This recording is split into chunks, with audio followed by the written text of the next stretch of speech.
Hey, John. Summer. It's episode 69. 69, dude.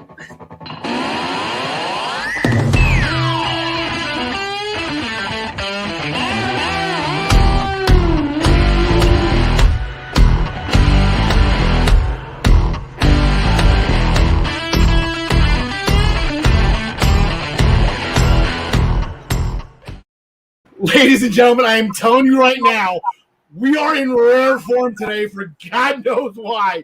We just do not know. Welcome to episode 69 of the Essential Wrestling Podcast, powered, as always, by the Eastern Observer. You can taste the power. John, might as well get this out of the way early. My wife and I, we actually made, for the occasion, we actually made a sex tape. Want to show everybody. 69. Yeah. Scotch tape. Anyway. You are a classic. Yeah, right now. The 3 people still watching. Welcome to the Essential Wrestling Podcast. We are a little short-handed today, but it is okay.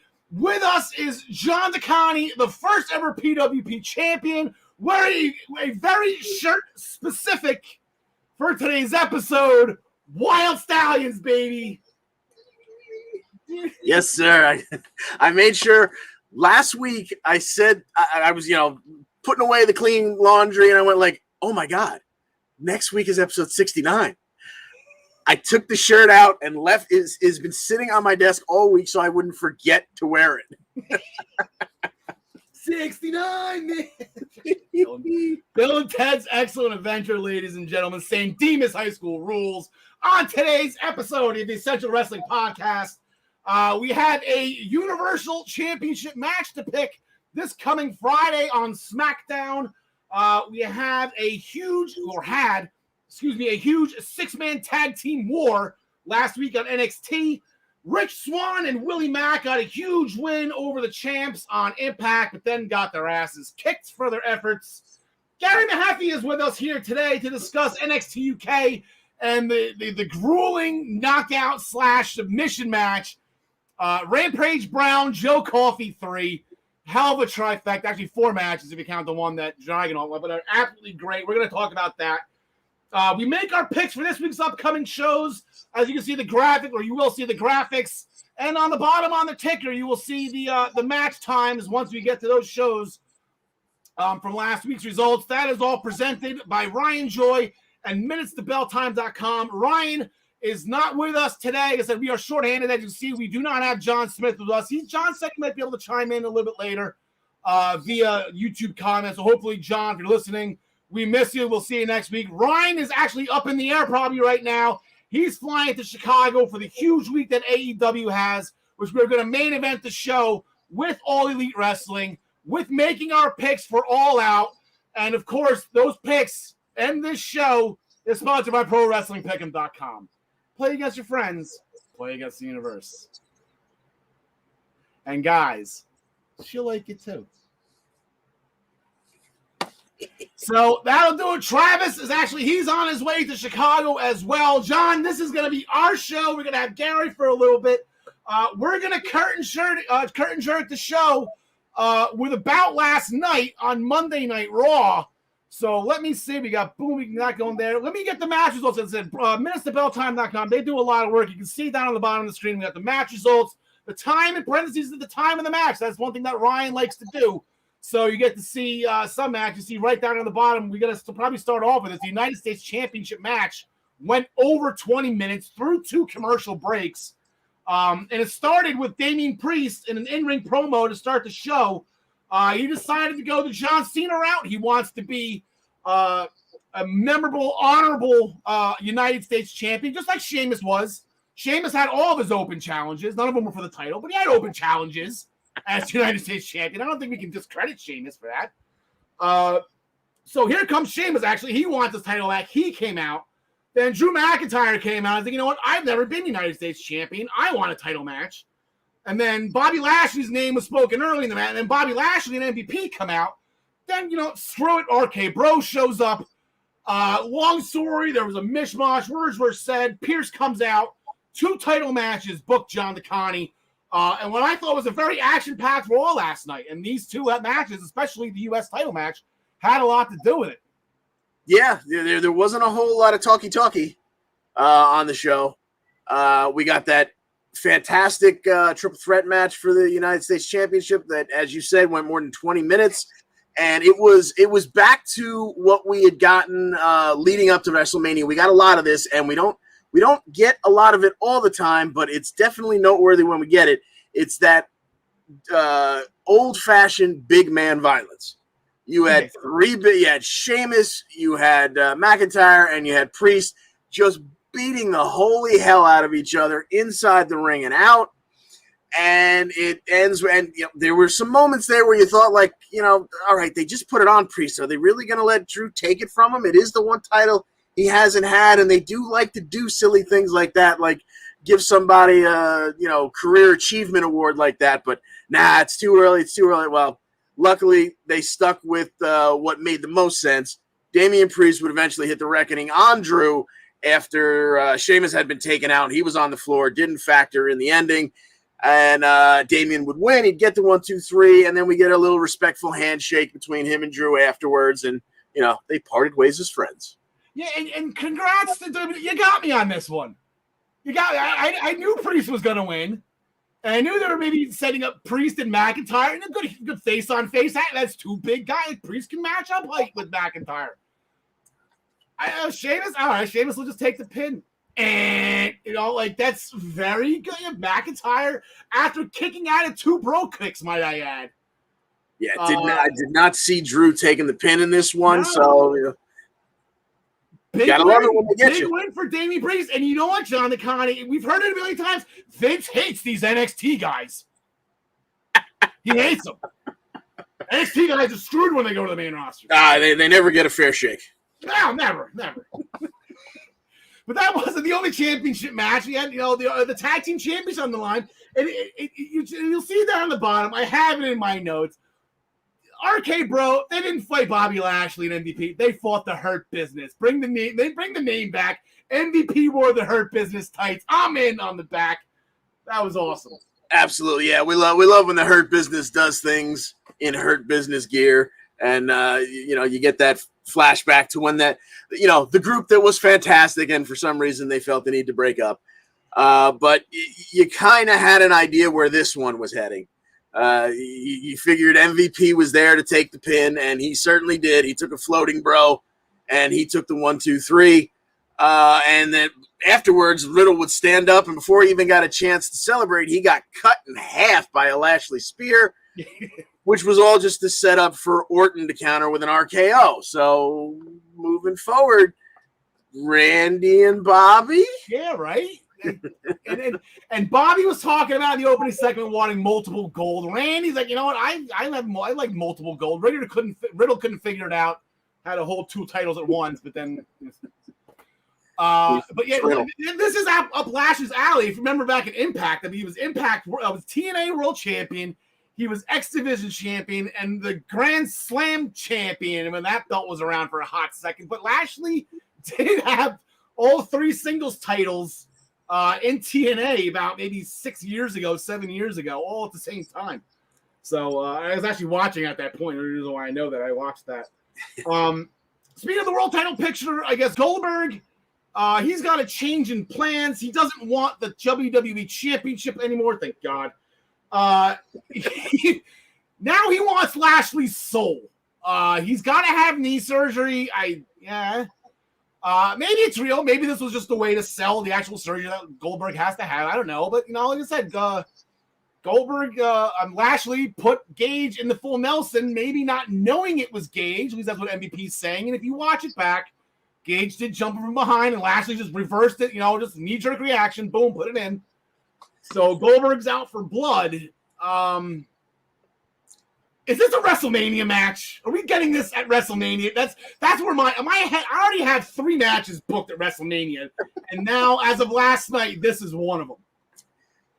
Yeah, I could see. Well, depends on where they book Saudi. Saudi usually gets booked either right before or right after WrestleMania. We've heard or we've read, we don't know it's 100% true, but Goldberg has his 2 matches a year, and he's got, he still has next year on the contract, so we will see him next year at least twice. You figure one of them's going to be at Saudi because that was the only reason to really bring him back in the first place. Fatal 4-way extreme. Yeah, you got Randy. You got Ashley, Randy, and then anyway, Saudi Arabia, right? Yeah. So that would be my guess, depending on where it falls in relation to WrestleMania. Yeah, and the thing is, this is not going to be. I don't think Lashley's making it to WrestleMania as champion. As much as I think people would love to see it, I just don't think. I think this is going to be a one-on-one grudge match, and this will be the typical Goldberg. I got to call it now. In August 31st, Goldberg 40-second play the hits on Lashley at WrestleMania. Yeah, I can totally see that, and like you said, I don't expect Lashley to make it there with the title. So then at that point, it will make sense for Goldberg to wreck somebody. Yes. Rhea Ripley, there's some heavy-hitting action in the women's division. Rhea Ripley, Shayna Baszler. I love that matchup. Great matches in NXT right before Shayna got pulled up. Rhea actually beat Shayna Baszler for the NXT Women's Championship at the end of 2019 when Rhea was unstoppable between winning War Games and a 4-on-2 faction after the whole Dakota Kai Tegan Nox thing. Then beating Shayna and then winning Survivor Series, and then Rhea was just on a tear. But they went at it. Nia had a bold prediction between that match and her following match with Charlotte. So here's a twofer for you, John DeConnie, with the Raw Women's Division. Yeah,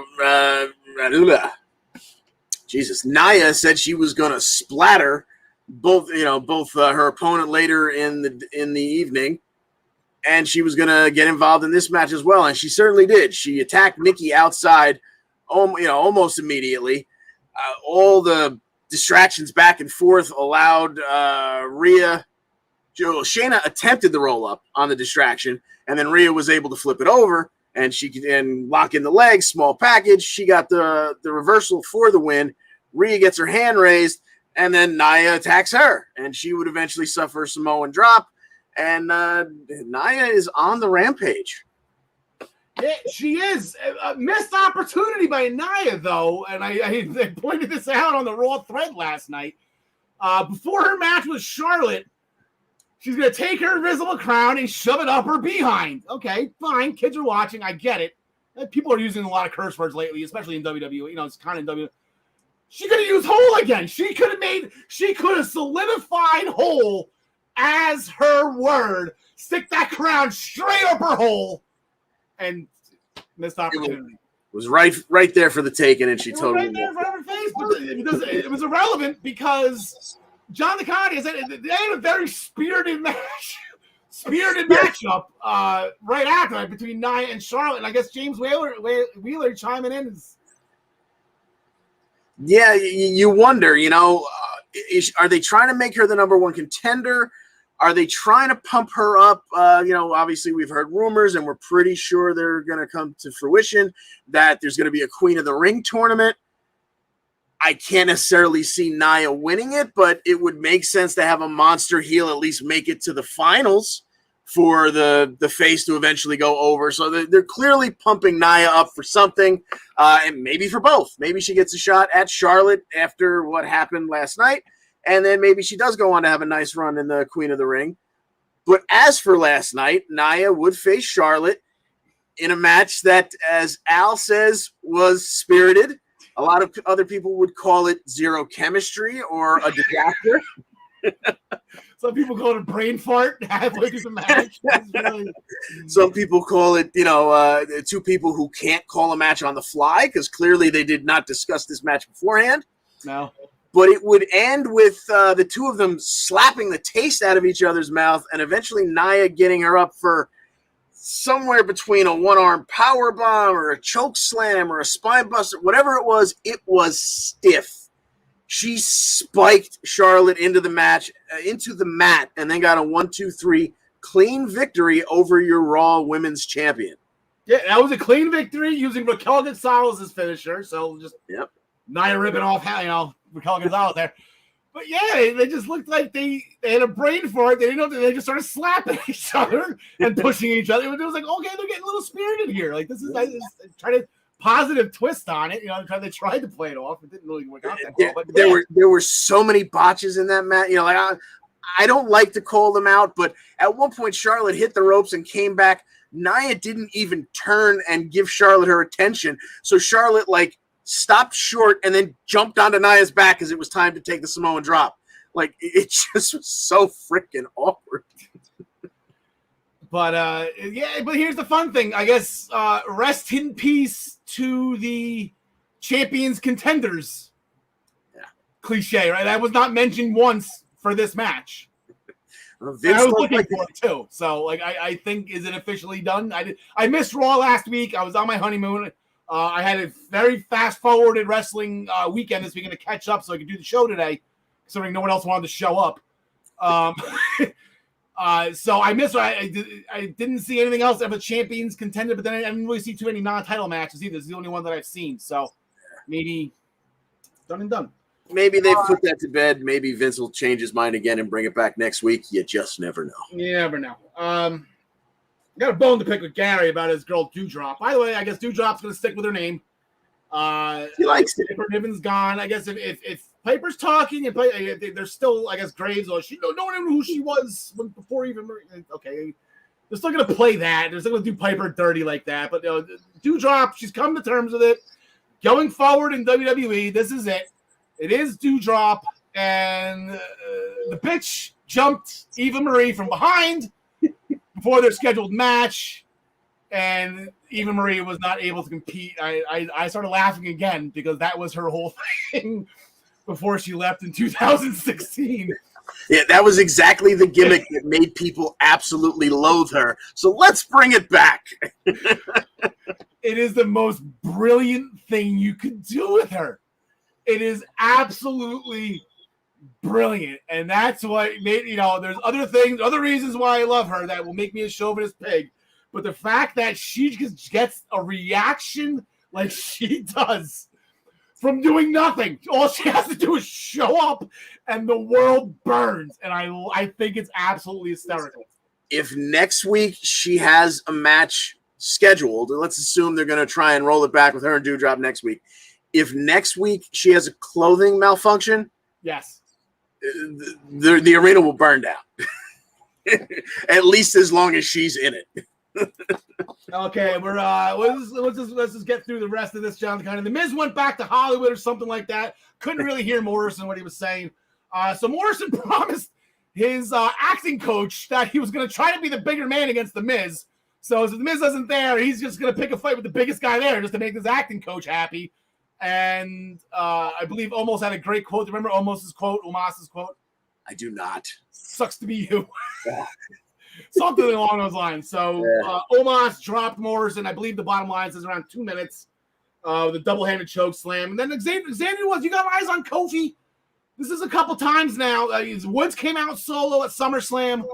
Now he's flying solo against AJ Styles with Omos. There's no reason anyone got eyes. Is Kofi okay? Not that I care. I like Woods. Don't care if he has a little bit of a singles run. That's not my point. I just want to make sure Kofi's okay. Yeah, I'm starting to feel. You don't want to start rumors. I don't want to get SpongeBob, but you're starting to feel like Kofi might be in a certain protocol because there's been no reason or talk about his absence. Gotcha.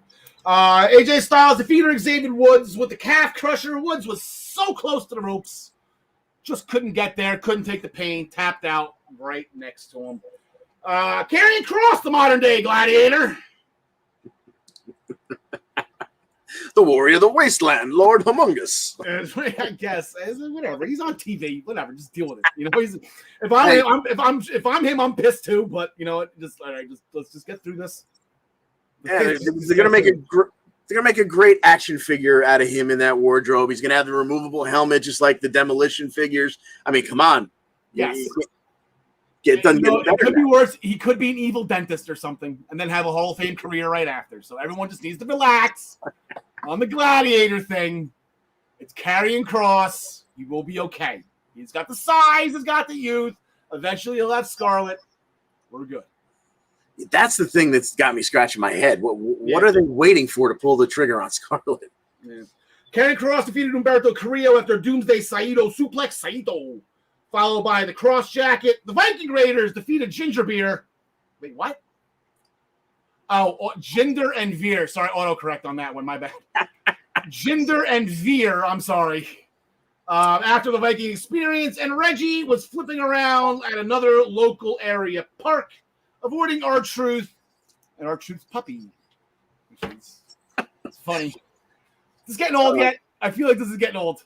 It's coming real close. I'm starting to feel real bad for Tozawa, but hey, he's still getting a paycheck. I know. I think Tozawa, it could be a million times worse. Tozawa, like you want to put the puppy soon. Oh yeah, no problem, boss. But no, I'm Reggie flipping around. Just like okay, let's get into the ring. Let's do something here. Truth and Tozawa are carrying those skits. It's not even Reggie. Oh yeah, it's not. Reggie does a little bit of talking that no one really pays attention to because you're looking over his shoulder in every frame, waiting for Tozawa and R-Truth to show up. And maybe Cross can induct Demolition into Hall of Fame if that ever happens. Yeah, sure. So we're gonna switch from Raw to laying the smacketh down on your Rudy Poo candy ass. Let's get rid of that. We got rid of it. Good. After Edge's win over Seth Rollins at SummerSlam, he's back focused on the Universal title. Seth Rollins, on the other hand, he's got a positive twist on SummerSlam that in order to get back into the Universal title picture, he needs to be more like Edge. Any thoughts here? Because I'm lost. Are we gonna get a brood Seth Rollins? I'm wondering, is he going to try and mimic Edge to the point where he ticks him off and they get back at it? Or is he just going to start to take some of Edge's underhanded tricks and every time he jumps Edge or whomever, he'll reference that's exactly what Edge did back in 1990, whatever, blah, blah, blah. And who knows? But you trust Rollins is going to do something interesting with it. Okay, so we're ripping off Edge's characters. He's got his wife back. Are we going to see maybe like a rated R lives? Nah, never mind. It's episode 69. You might as well bring it up, right? Not this era. Oh, the good old days, right? With Edge and Lita and the sex scene. The show opens, speaking of Becky Lynch, I can't imagine Becky even agreeing to doing that now that I'm thinking I'm putting two and two together who Seth Rollins' wife is. The show opened with the man, followed by Bianca Belair, then Zelina, Carmella, Liv Morgan, all stating their cases to be Becky Lynch's first challenger. Bianca won. Is like, come on, let's fight tonight. And Becky Lynch, nah. And she just up and bounced. This is as heel as she's gonna get. I think. I don't think she can do. She didn't think she didn't apologize for burying her, Bianca Belair at SummerSlam. I think they're gonna try to make her heel in this, and it's just so far it's half-hearted heel, or what we used to always refer to as a tweener, which is exactly what she had been every minute after the broken nose turned her into the female Stone Cold. So. Well, the thing is, I don't think if she goes full heel here, and I'm thinking about this now. If she goes full heel here, it starts trash talking people or being Austin, right? Crowd's gonna cheer it. Yeah. Best thing she can do is I'm not gonna wrestle tonight. Bye. She really needs to pair up with Eva Marie. And the two of them just never wrestle. So we went to commercial after Becky bounced. And when we came back, Bianca, Liv, Carmella, and Zelina were in the middle of a four-way number one contenders elimination match, which started off with Bianca pretty quickly hitting a KOD on Zelina to get her out of there, which continues to tickle me because Zelina keeps coming out and saying how she deserves this, she deserves that. She has not won a single match since her return. I got her winning Queen of the Ring. I called it 2 weeks ago on Ryan's show. No, I have her going to the finals. I have her in Saudi Arabia. But now my theory's off, and I'll explain why my theory's off in a minute because I have Naomi winning, but she's now. But I have Zelina Vega going to Saudi Arabia. Alrighty. Okay, so Zelina's out after the KOD from Bianca. Then Liv hits that really cool springboard flatliner to eliminate Carmella.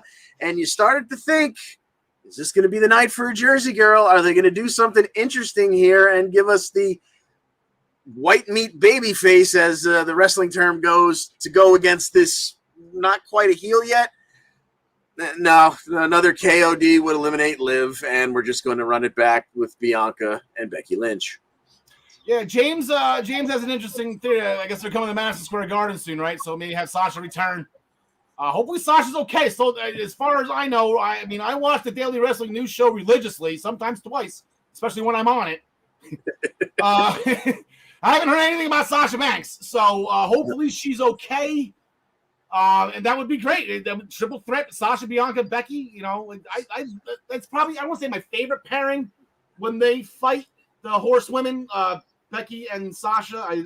But that was the match that got me. I'm like, oh my god! Like, who are they back in NXT, the Takeover or whatever it was, when it was Becky challenging Sasha Banks, and my jaw hit the ground. So that's probably to my. I'd love to see that. Baron Corbin. Shrunken bit. Why did we not see that coming? Like, they were in Vegas. Like, there you go. Like, and I was actually going to pose the question: how does Corbin turn this around? And kudos, they were in Vegas. Lady Luck by his side, rolling those dice, and Baron Corbin's back. So he calls out Big E. He tries to buy the Money in the Bank briefcase. Big E said no. Corbin offered him $100,000. So that wasn't, Corbin was throwing around the money he was asking McIntyre for a couple weeks ago. Big E said no. He said he earned that. I wasn't really expecting Big E to sell out like that, but it still didn't take the smile off of Corbin's face. Happy Corbin, right? That's his new name. His name is now Happy Corbin. This is going to be obnoxious. I am really looking forward to this. Maybe I'm just a miserable human being, but I was kind of hoping. I had heard that they taped a bunch of little segments in Vegas. I was kind of hoping we would get throughout the show to go on this ride with Corbin, where we saw him making, winning money and making his way back and becoming this guy. And I was kind of hoping at the end of it he would lose it all in one shot, but no. He showed up rocking that nice Bentley with a goofy little hat on and a smile that you just could not swipe off his face, even though he got turned down for the Money in the Bank briefcase. And he bounced as well. He's like, all right, $100,000, no good. All right, I'll see you somewhere down the line. Yeah, he's very Hakuna Matata right now. No worries. And they say money can't buy happiness. Exactly. Shinsuke Nakamura and Rick Boogs, they defeated the Dirty Dogs after a pump handle slam by Boogs. Shout out to the best big man in the history of the company, Test. Test lives on. So good for them. But it's a good win by Boogs. Boogs is starting to wrestle now. Boogs is a wrestler. He's always been. I always reference him in NXT with his encore air guitar routine, which was amazing. I didn't know he could actually play either, but then that's surprising. Yeah, Boogs can wrestle, so he's going in. Ray's cutting the umbilical cord, John DeCon. He says it's time for Don to fly on his own. Yeah, it's not. Kinda. Yeah, kind of, sort of. Ray's going to step back, but, he's still going to be there over his shoulder every minute. And so Don took on Sami Zayn. Okay, yeah. That's a good pairing. Someone Dom can shake it up with. I miss Sammy when he's not on TV. Like, I know he was noticeably missing going into SummerSlam, and it upset me.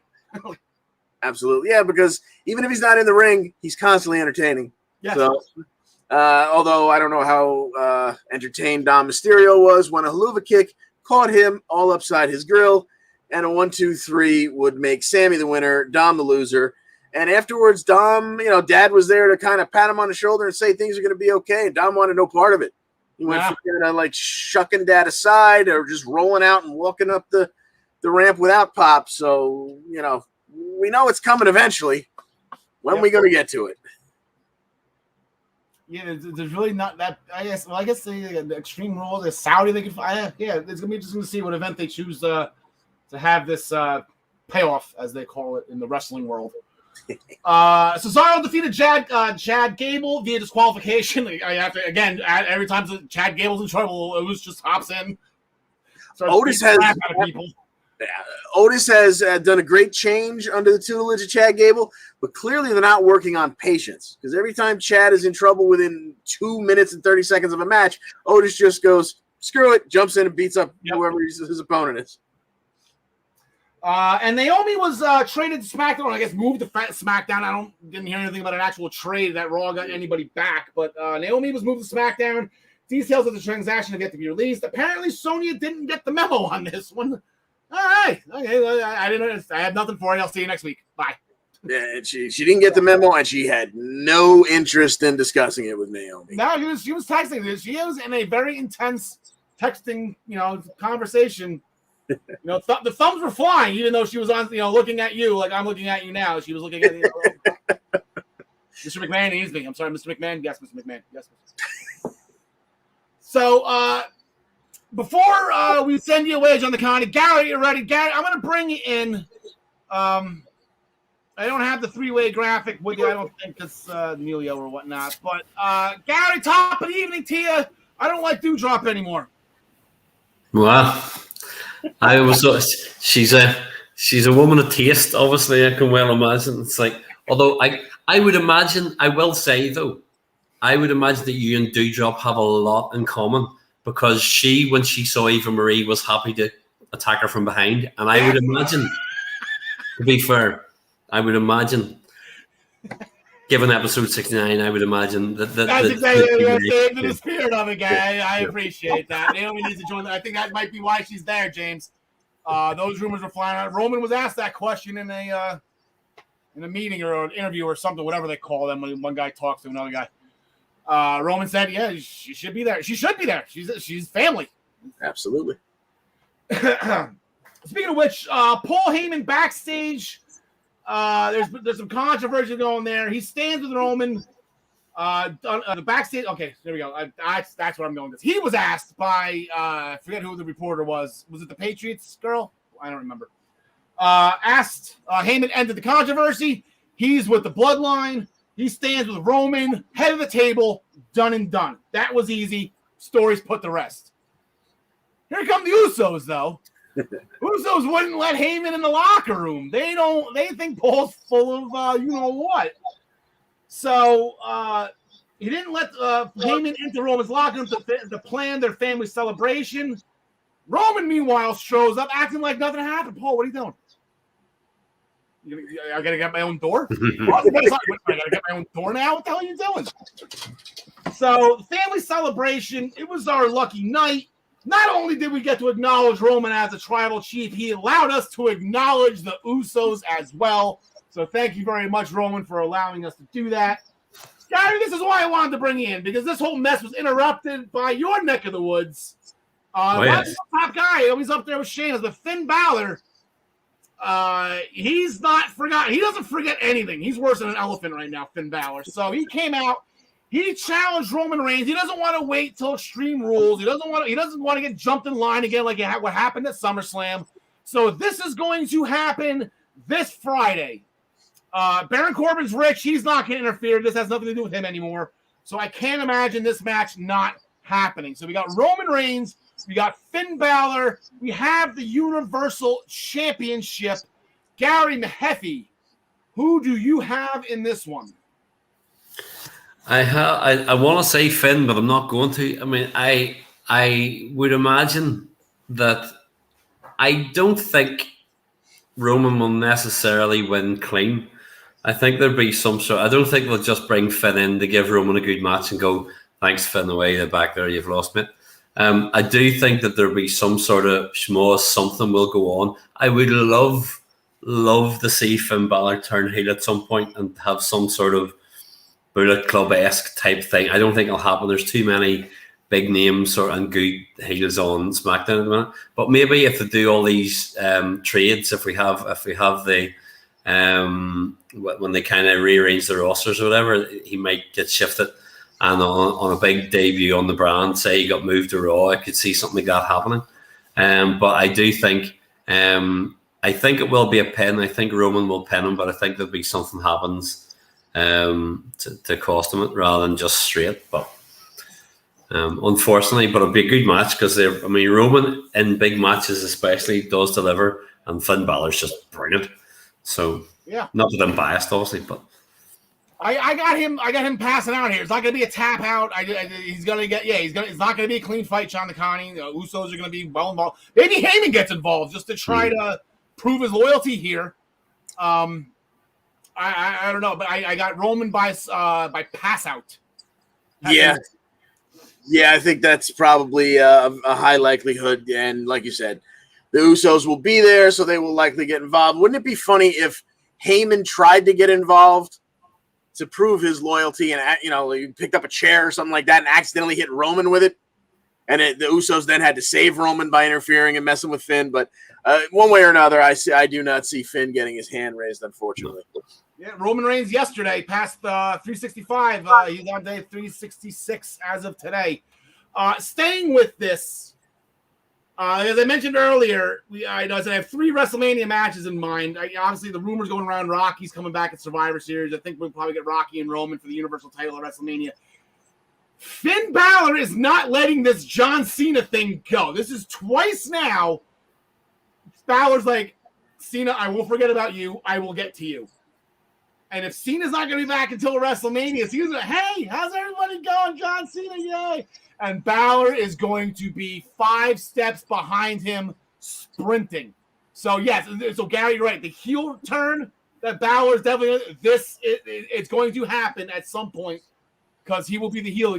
I feel like it's going to be Finn Balor and John Cena at WrestleMania, and that is going to be something I didn't think I wanted to see. Up until I heard that, hey, John Smith is back on. I leave for one day and replace me with his nemesis. That's a terrible thing to say about John DeConte calling him your arch nemesis. That's terrible. How dare you? But John DeConte, we are going to give you a break for a little bit. So we will see you after the segment where we talk NXT UK with Gary. Let's get the proper logo up for you. There we go. Gary, part 3 of the saga, just like the other 3 matches. I guess it's part 4, but Rampage Brown, Joe Coffey 3 didn't disappoint. I don't think we thought it was going to disappoint, and they just kicked the crap out of each other. That was I was thinking as I was watching the match, and I know I've said it before for their previous 2 singles matches. It was 2 big boys having a big boy fight. I mean, they laid it in. They made sure that at the end of it, they both came out to say they were fist bumping each other and so on. It was all grand. But they really, they just laid it in, gave each other an awful lot of punishment. But to be perfectly fair, it was a clean, decisive win. There was a lot of just hammer blows at the end, just really laying them in thick. Pardon me, excuse me. I'm coughing.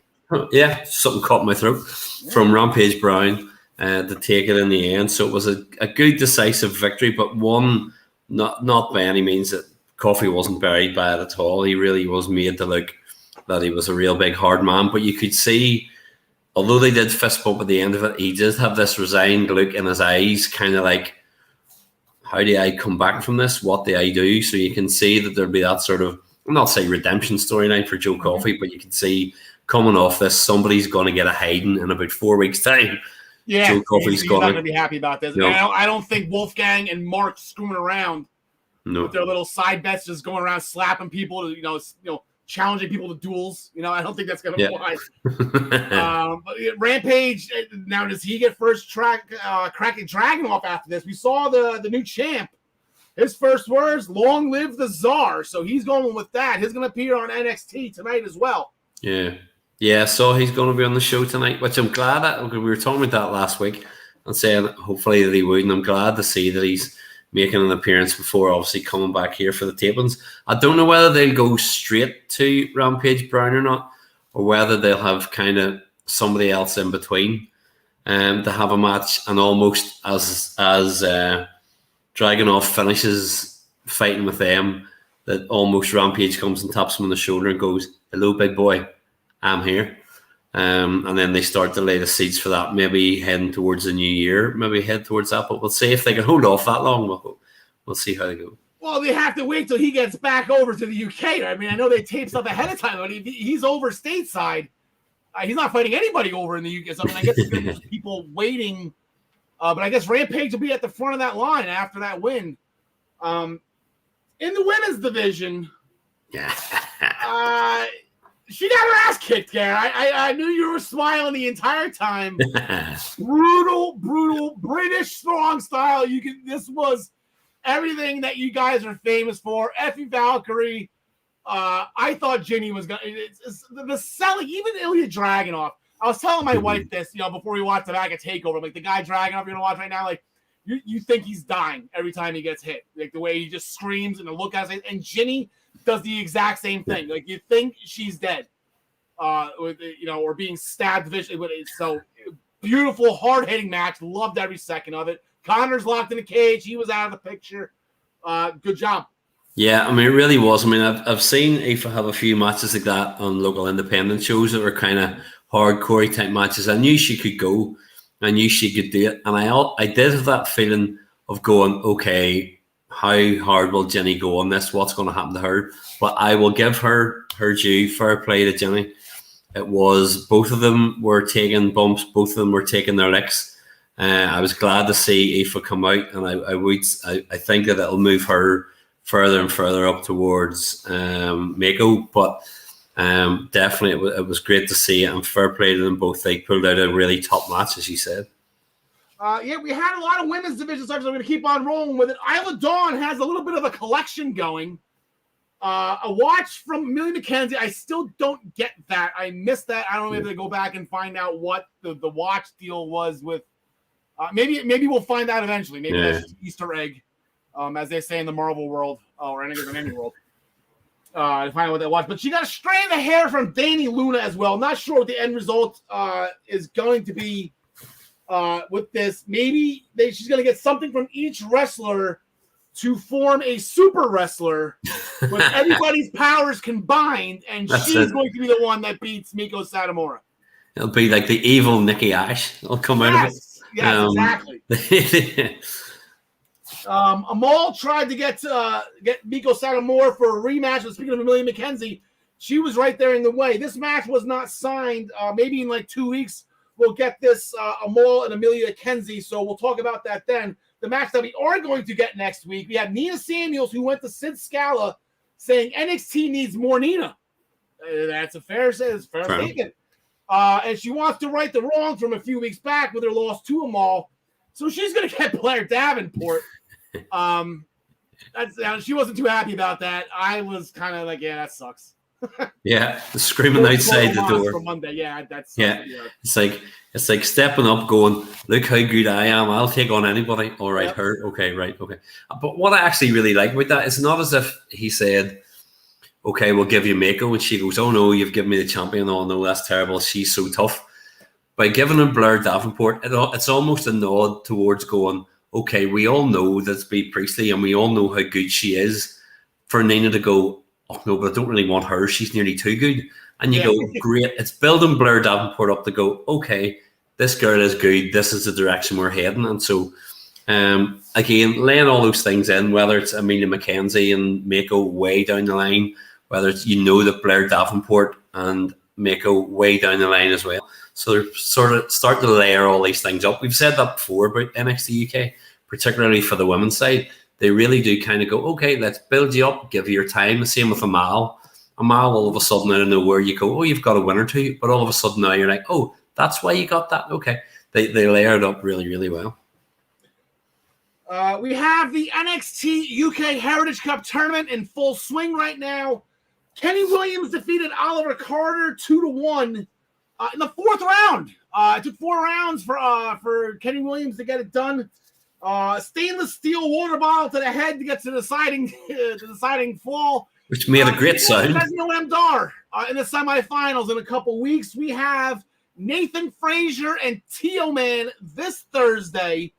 This will be the third match in the first round. The winner of this match will get the winner of the Wolfgang and Sam Gradwell match probably in a week and a half from now, 10 days from now. So Nathan Frazier, Tealman, I am intrigued in this. These are two guys. Again, Tealman on a bit of a roll. He's sitting at the head of his own table. It is right. He's forming a small stable. He's saying more guys are going to be coming into his family eventually. We haven't seen any yet, other than Rohan Raja, but it seems like it's building to something more. Yeah. But we're kind of waiting for Nathan Frazier to get off the ground here, Garrett. When is it going to be his time? He can take losses. He can take losses. How many losses can a guy take before he turns into Jack Stars here? See, that's the thing. I mean, I think Nathan Fraser's amazing. I really do. And obviously, he had so many companies looking for him whenever he signed here. But yeah, way back in the first round? It was the very first match. I can't remember if it was in the Noam Dar match. Tealman came out to do a bit of scouting during it, randomly from somebody on the other side of the groupings. And you go, okay, so it would make me think that Tealman is going to take the win and go through. I would love Nathan Fraser too. I just have this feeling that it is going to be Tealman's just going to take it. I say I hope I'm wrong, but just the way they did it with Tealman coming out and doing a bit of scouting a couple of weeks ago, almost for future opponents. In fact, I'm almost sure it was in the Noam Dar match.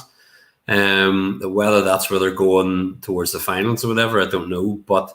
I would say Tealman's gonna go over. So I'm gonna take Nathan Frazier just because if not now, let's go. Let's go. Come on, let's go. Let's get something going. I like a Nathan Frazier Wolfgang fight. That'd be fun. Even Nathan Frazier, Sam Gradbo. I like those matchups better than Tealman. I thought that's bad with Tealman, but I think it'd be better for Nathan Frazier to have those matches with those two guys specifically. I mean, I was saying to John before we started, it's like when Tealman came in, as a character, has been amazing. In ring yet, as you say, hasn't kind of done it for me just quite yet. And I would love it to be Nathan Fraser going over, as you say. He does deserve to have his time, but we'll see how it goes. Gary, before we let you go, you can't stay up late with us. We were begging you to stay on and make your picks for All Out, hang out with me and John the Con. We know it's late. We do appreciate that you do stay up this late when you have work in the morning. Anything you want to throw out there for All Out? Any wild predictions? Any wild surprises? Because God knows AEW still has about 10 tricks / debuts up their sleeve. I mean, I don't think that we'll see Bryan Danielson. I know there's been some things floated about that he'll be there. I think what they'll do with him is similar to what they did with Punk, that there were people dropping hints on TV about best in the world and all that sort of thing. Yeah. I could see things being dropped on TV, people starting to talk about dragons or American dragons and this kind of thing to kind of drop little things in. It wouldn't surprise me to see maybe somebody like Bray turn up. To be honest about it, if I'm thinking, I think his non-compete's up as well. The wouldn't surprise me to see maybe somebody like him there. I would not have gone if I was going to do I know you were talking earlier on, we're talking about the Chris Jericho MJF match, and I would not have booked them to lose the first match so quickly and then said, and like the fifth labor, to then say, oh yeah, I'll put my career on the line. Because now it's the one I have picked Jericho to win that. Okay, I did all my picks earlier on. I have picked Jericho to win it. But it's the one where I could see them just going the other way. If they were going to put a surprising result out of the bag, say he's going off for a few months to tour with Fozzy or do something, or if he just wants to rest or if he wants to commentate on something. Yeah. I could see them putting an absolute shocker out. And if they wanted to get the really like I was thinking back to when The Undertaker lost against Lesnar, that guy in the front row whose eyes were popping out of his head, right? Yeah, it's going to be one of those moments. Yeah, if they want to do something like that, to me, having MJF go over and having everybody almost sing Jericho to the back by singing Judas as he leaves, they wave him goodbye, and you go, oh, okay. I could see maybe something. That's the one I think, although I say I have picked Jericho, but it's the one where if they're going to do something different, they'll do that. I mean, I've got Kenny Omega winning. I don't think Christian will take this title by any stretch, but The Jericho match. I'm gonna cut you. Time for you to go, guys. I got my shirt on. We're going Christian Cage, baby. We're doing it. I'm a big fan. I mean, I'm a big Christian Cage fan, but no, I'm sorry. He's had his moment in the sun. He can go back to the Impact Zone and go, I'm your champion. But I just can't see him taking it. Although there are some ones that we all know what's going to happen. We know fine rightly, as we say, we know Paul White and QT is going to just be Paul White going in and being the new 911 and effectively just choke slamming him and putting his foot in his chest and going 1, 2, 3 as the crowd cheer along. I would be shocked if it's anything else. But as I say, Jericho's the one where maybe something could happen, but we'll see how it goes. But okay. Sounds good, Garrett. Thank you again for staying up with us late night tonight. We appreciate it. Enjoy NXT UK on Thursday. Enjoy All Out. Look for Ryan in the crowd. I think he's going to be having a picture of shirtless Gary as his sign. Hey, so look for Ryan and Travis. You'll know, because if he does, there'll just be women crowding towards it. That's the thing. Maggie May is going to be having this. Maggie May made the sign. She's going to be there holding up shirtless Gary, and it's Ryan and Travis. Gary, thanks a lot, buddy. I'll see you next week. So we're going to bring back in John DeConnie. John, I hope you said hello to your loved ones, took some groceries. Is that joke getting old yet? I just feel like I owe it to Gorilla Monsoon to say that every time I bring you guys back in. Yeah, it still makes me giggle, so keep rolling. Going from smooth transition from the overseas NXT UK to the stateside version, we do have a comment. I was going to find it from James earlier. Thoughts on Vince's new Nickelodeon-esque NXT, and I believe we're not there just yet. I guess I saw the promo on. I came back and I didn't know what it was when I saw the tweet. What the hell is this? This can't be their new logo, right? It can't be. No, it can't be, man. No, seriously, it's cool. Like, is that 70s Mike Awesome coming back? That was my first thing. Like, okay, like what's going on here? And then I saw the commercial. I was on Monday with Ryan. He's like, now it's real. They ran a commercial on SmackDown. I'm like, okay, I missed that. And then I saw it last night on Raw. I'm just like, damn it. It's going to take some getting used to. But, that's why the shows are taped the next couple of weeks. That's why Index's wedding, I'll get to this in a second, is the day that it is, because that will be the live. That will be the first show of this new era of NXT that we are entering. Maybe get new titles. I think you have to get new titles if considering your world and women's title essentially are the present logo, if you're going to redo the logo, I guess you got to at least redo those two titles. Yeah. So we had a 6-man tag team main event. Legado del Fantasma, they defeated Hit Row after the emergence of Elektra Lopez. And my question for you, John DeConnie, okay? Yeah, Elektra Lopez, if we remember about 2 months ago, she was Frankie Milne's second victim, I want to say.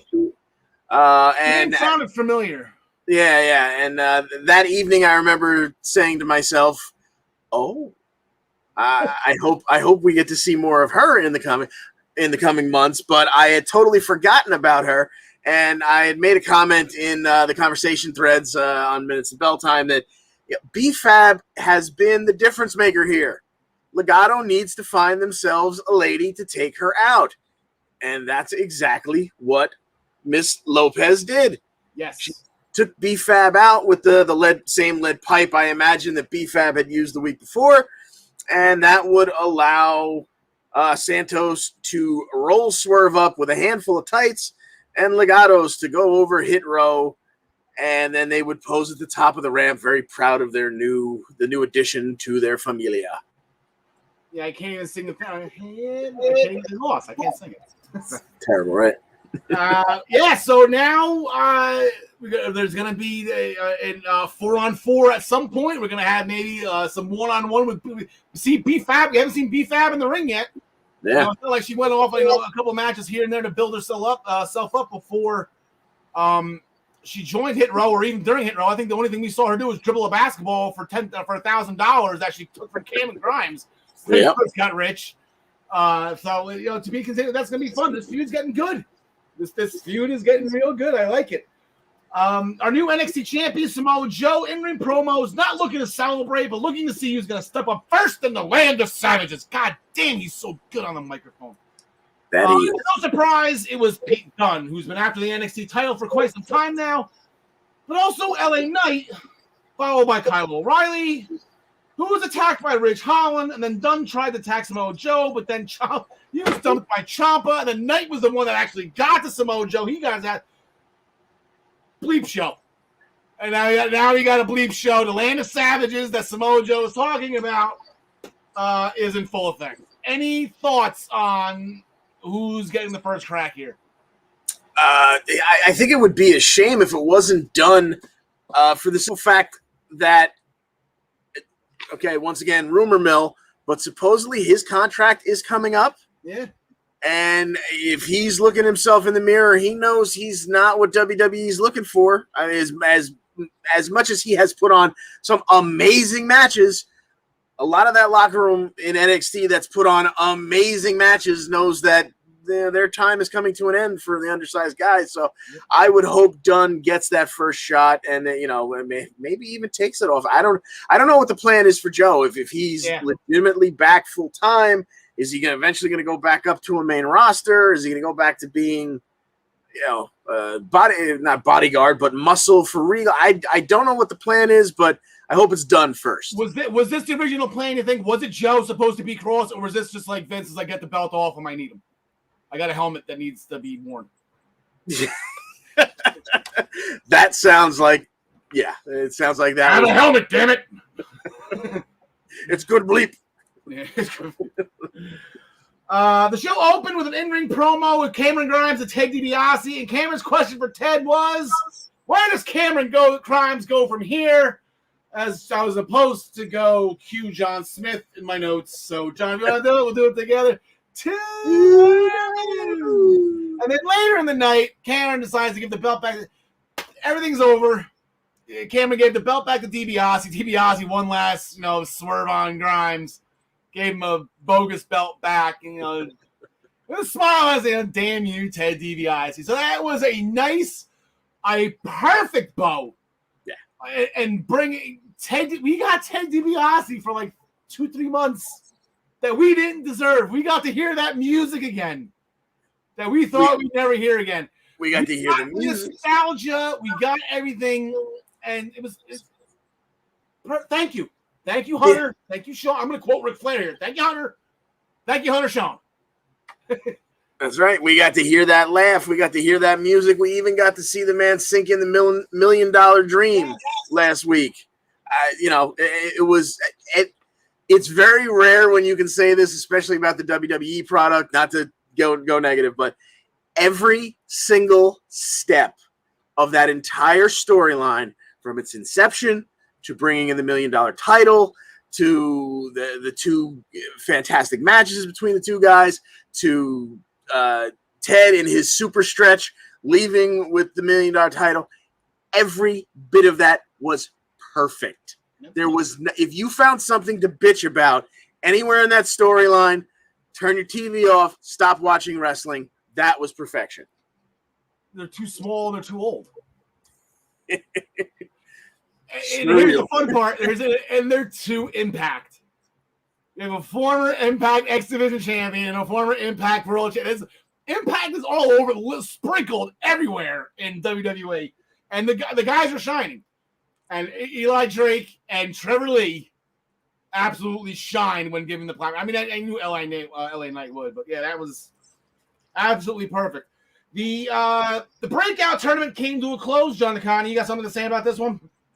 Yeah, last week when we were making the picks, I had avoided the spoilers. I had put in my best effort to avoid the spoilers, so I didn't know what was going to happen here. But I actually said on the show, because we're all going back and forth with Vince hates NXT and this, that, and the other thing, it seemed like Odyssey Jones was the clear winner, and I picked Odyssey Jones, but I did put in the little caveat of, wouldn't it be a pisser if in a final FU before the rebranding of NXT, they made the little guy, or littler guy, go over the big guy, and I'll be damned, that's exactly what happened. We had Carmelo Hayes hit that top buckle leg drop bulldog. Of course, it's going to be a star. Yes, I do believe. I was up there for a while. I believe that is correct. But he hit that move, which let's shorten it and just call it the Sicilian slice, like we should. But he realized that was not enough, so he went for it again and missed. Then Odyssey Jones would hit the ropes and deliver a quick big splash. And he rolled into not an awkward, but a cocky cover with his back against Carmelo and one hand in the air like he was already counting on his championship. And Carmelo rolled him over crucifix style, stacked the big man up like a turtle on his back. He had nowhere to go. 1, 2, 3, and Carmelo Hayes is your breakout tournament winner. Yeah, and now he owns a contract to challenge any champion that he chooses. And Carmelo Hayes is not shy about challenging people because he accepted Kushida's open challenge for the Cruiserweight title, and he had the balls to challenge Adam Cole when, Cole was looking to take a night off, and, Carmelo Hayes fighting him. Who are you? So, yeah, Carmelo Hayes is already established. He's got no bones about this, whether he challenges Swerve or Joe. I think both those matches will be fantastic. I want to say it's going to be Joe, as suicidal as I think that's going to be for him. I just don't think he's going to stick his nose in between Legato and Hit Row. Yeah, he doesn't really fit in that storyline. It's actually more likely to me at least, for him to say, you know what, I had one shot at the Cruiserweight title, I want another because I think I can really beat Kushida. Yeah. So I kind of, yeah, exactly, or Roddy. So I could see that happening, but you're right. It would almost be a waste if he didn't go after Joe and rightfully take his pummeling. Yeah, the crucifix pin. It was a version of the Raw Roll. The Raw Roll-Up takes many, many versions, many faces. That was John Smith is correct. That was a version of the Raw Roll-Up. So he belongs. He's got it. He's got that in his back pocket. He's got star written all over him. Raquel Gonzalez backstage interview was interrupted by Frankie Monet, who doesn't want to wait in line. So Frankie is now on the championship radar, as well as Kaylee Ray, who we saw interrupt. She came out. She made her NXT stateside debut or re-debut. We saw her a couple of years ago in War Games. Yeah. She defeated In Action with a gory bomb, so she's going to be on her winning ways. And Casey and Kaden, they have to get their tag team championship match soon, right? They're dropping everyone. Oh yeah. Now that includes Gigi Dolan and JC Jane, even though now they're going to be on a rose-covered train, I guess. Yeah. That's the weird thing is, you would think Casey and Kaden would stick it to the rookies, if you will. Then Gigi and JC came out, and correct me if I'm wrong, I'm pretty sure they came out to Marilyn Manson's Sweet Dreams. That I didn't check. And, it was close enough for somebody to get sued if that wasn't the original version. So that made me think, did they put money, put money into these guys by getting them a song for their intro? Maybe they were going to take this one. But no, it was Casey and Kaden hitting that combo 450 splash and neck breaker on JC Jane.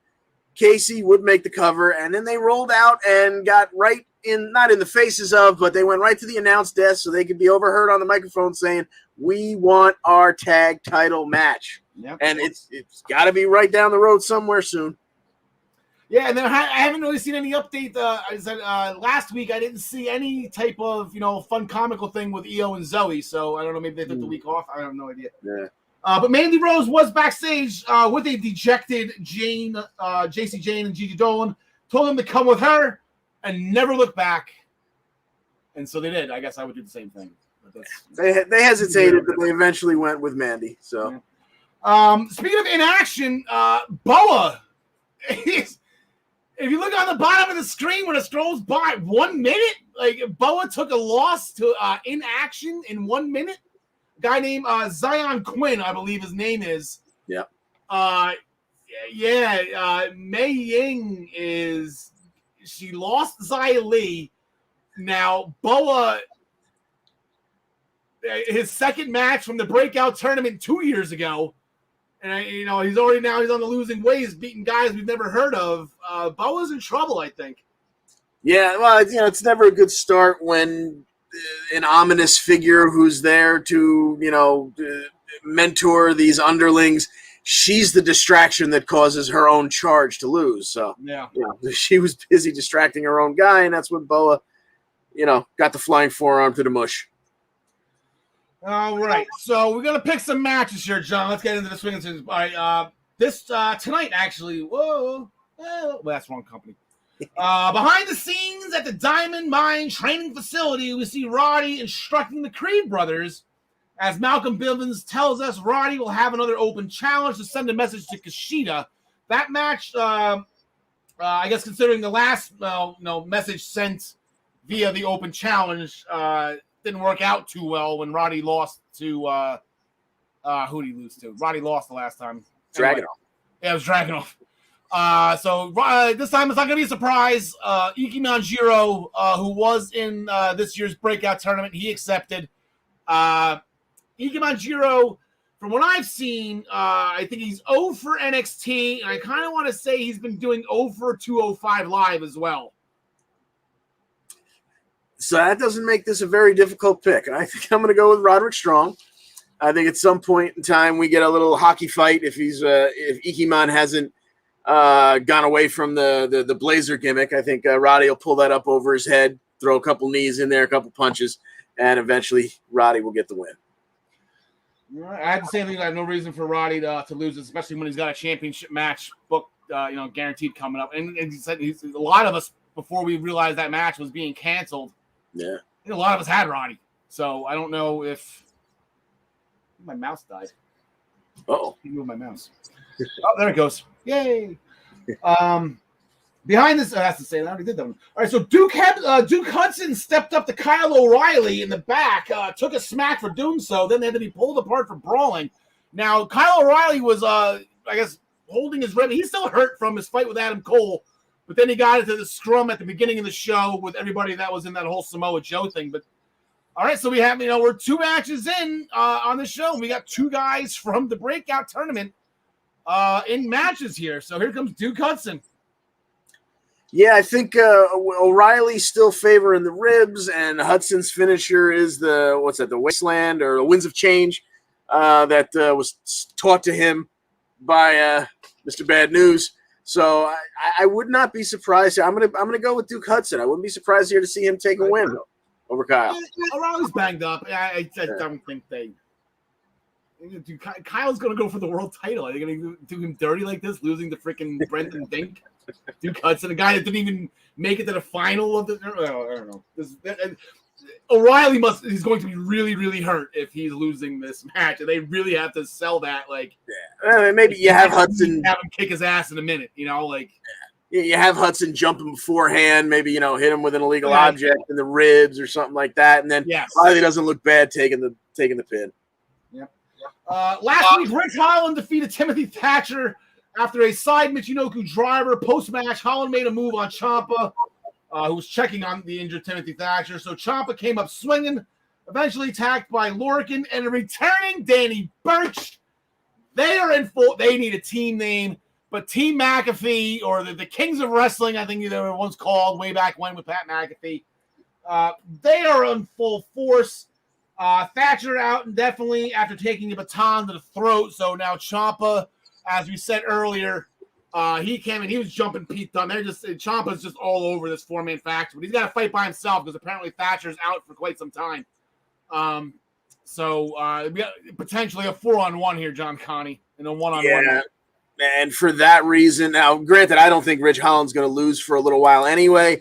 But the fact that Ciampa is going to have to put up with Borkin and Lurch at ringside also does not, it doesn't do him any favors. So give me Holland going over in this one.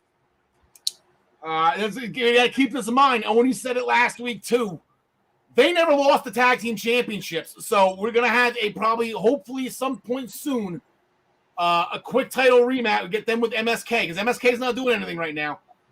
Get them paired up with. See, I'm so used to saying Lorcan and Birch or Borkin and Lurch because of John Smith, and I just said it right, and I thought I said it wrong. Only Lorcan and Danny Burch. They never lost the tag titles. Actually, the last time we saw them in a match, Danny Burch got injured, and Oney Lorcan defeated Karrion Kross and Finn Balor by himself. So a very reputable tag team, probably looking to get their gold back. The wedding date for Indy Hartwell and Dexter Lumis, quote-unquote index, will be for September 14th, which is where we get the new That 70s Show tie-dye graphic logo, probably the whole scene. The reason why everything's taped now, we're making the assumption that they're changing the Capital Wrestling Center into whatever the new branding is. I'm assuming there's going to be like veggie burritos sold, and I'm assuming there's going to be a lot of smoke in the atmosphere. Who knows what these hippies are going to be doing at the new NXT? But that will debut on September 14th, and the wedding will be on that episode. So it's going to be a bleep show. I don't think they're going to let wrestling weddings. They usually tend to not to disappoint. But Gargano he pleaded with William Regal to. Oh, what did you do to yourself, Al? You kicked yourself out of the room. You were going over Gargano in Regal's office trying to get the Index wedding canceled. LA Knight would interrupt. He wants his shot at Samoa Joe. Sorry, I don't know. I heard you say, finish your thought. I heard you say Samoa Joe. I'm sorry. Yeah, I was just trying to continue yours. That Gargano was in Regal's office trying to get the Index wedding canceled. LA Knight interrupted, wanting a shot at Samoa Joe. Those two would have some words back and forth. Regal would throw both of them out, but it leads to Papa Johnny and La Knight this week in singles action. And I can't go against Papa Johnny. Give me Gargano in this one. The fact that he didn't knock. He didn't knock. How many times Gargano got in trouble for just barging in there without knocking in LA? He didn't knock. I am gonna cry legitimate tears the day that Johnny Gargano is done in NXT. Yeah, like he was arguing. Did you mention that he was arguing with Regal over the pronunciation of banana? Two bananas, don't you? Every week from Johnny Gargano. So, I'm not gonna. Yeah, it's LA. The thing is, LA Knight he's going to be in the world title picture. I'll give him the advantage in this one, but Johnny should be able to out-wrestle LA Knight and get the win. But the fact that LA Knight did such a great job, I think there's going to be a takeover. I think the next takeover might be Samoa Joe and LA Knight. Oh wow! I think Knight's earned that. I think Knight he doesn't shut the hell up. He's got the mouth for it. Yeah, he's gotten better over the years in wrestling. From what I've seen, he's gotten a lot better. Absolutely, and yeah, exactly. We know who's right at the top of the card there. Joe's got the title. Gargano's circling. Pete Dunne's circling. LA Knight's circling. Kyle O'Reilly is circling. Is there a bad match if you throw any? No. You throw those names in a hat, pull two out. Is there a bad match there? I don't think so. Not at all. So that will do it for NXT. We're gonna switch gears, John Connie. We got a ton of matches to pick for AEW. Let's just do a real quick fast forward.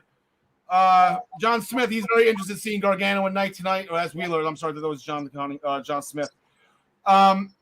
Do a quick fast forward of Impact. We'll pick the matches, kind of shotgun style. Let me get the right banner up there. It took time to make it. I might as well show it. There we go.